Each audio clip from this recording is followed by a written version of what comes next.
Hi friends అందరికీ ఈరోజు video ఏంటంటే మనం ఆర్టిమియా ఎలా తయారు చేసుకోవాలని దాని తర్వాత మన బెట్టా ఫిష్కి ఏం పేరు పెట్టామనేది అయితే వీడియోలో అయితే ఉంటుంది. ఫస్ట్గా వచ్చేసి మనం క్యాప్సిల్స్ అయితే తెచ్చుకోవాలి. ఆర్టిమియా క్యాప్సిల్స్ ఎగ్స్ అయితే ఉంటాయి దాంట్లో. తర్వాత ఒక బౌల్లో అయితే నేను మనం ఫిషెస్కి స్టోర్ చేస్తాం కదా వాటర్, ఆ వాటర్ అయితే తీసుకున్నాను.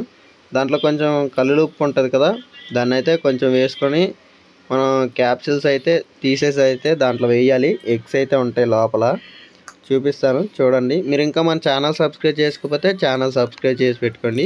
వీడియోకి లైక్ చేయండి ఫ్రెండ్స్. ఇక చూసుకోవచ్చు ఎగ్స్ అయితే ఇలాగైతే ఉంటాయి. వాటిని అయితే ఇందులో పోసేసి దీంట్లో అయితే మనం ఆక్సిజన్ అయితే పెట్టాలి కంపల్సరీ. దాని తర్వాత ఇవైతే కొన్ని గంటలైతే అలా వదిలేయాలి.